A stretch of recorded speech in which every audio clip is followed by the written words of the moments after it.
Sual 66. Nöqtələrdən sonra əgər biz ə artiklı, ən, d artiklı görürüksə, mütləq orada it apostrof s qoymalıyıq. İt apostrof s olan variant yalnızca y-dədir və it is də olar, yəni b-dəki kimi. It apostrof s, it isin qısaltmasıdır, yəni. B və y arasında qaldıq. İkinci hissədə isə nöqtələrdən sonra isim və yaxud da sifət isim quruluşu varsa, orada mütləq it's olacaq.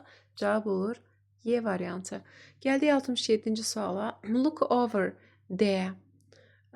If you want to see where they are building the new bridge and you will see it. Ora bax, əgər yeni körpünün tikilişini görmək istəyirsənsə, tikintisini, ora bax və görəcəksən. Cavab olur burada Y variantı. Look over there if you want to see where they are building the new bridge and you will see it. Y variantı. 68-ə gəldik. The design of these dresses. Altından xət çəkilmiş sözü biz əvəz etməliyik. Burada ofdan əvvəlki sözə baxarıq. Burada geyimlərin dizaynından gedir, yəni tək isimdir. Tək isimləri biz əvəz edirik itlə. It belonged to a famous designer-daki he də ola bilər, she də, amma onların obyekt halı ya him ya da her olar. Cavab olmalıdır it və him. Təkrar edirəm, çünki söhbət dress geyimlərdən yox, geyimlərin dizaynından gedir. Və ofdan əvvəlki söz təyin edir. Onun nə olduğunu, he, she, they mi olduğunu, it mi olduğunu.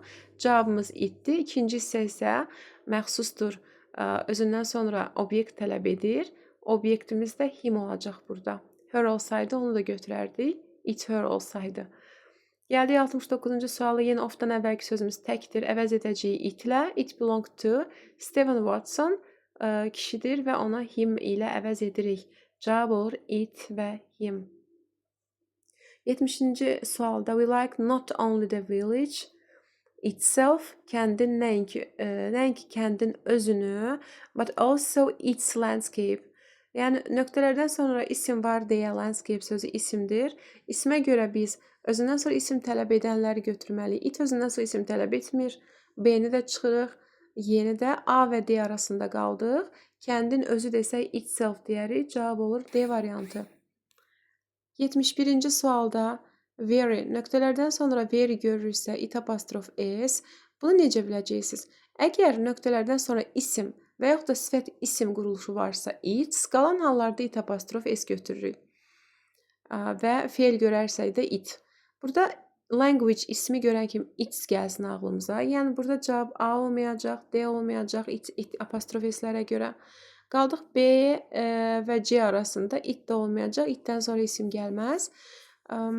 It's-dən sonra isim və yaxud da sifət isim gəlməlidir deyə B-də birinci it's olanı çıxırıq. Cavab qalır C variantı. I love nature and try to protect. Söhbət nature-dan gedir. Təbiət itdir.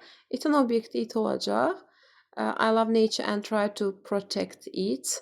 Mən təbiəti sevirəm və çalışıram onu qoruyum. I sing nöqtələrdən sonra isim və yaxud da sifət isim yoxdur deyə it apostrof s götürəcəm və burada cavabım olacaq it və it apostrof s D variantı.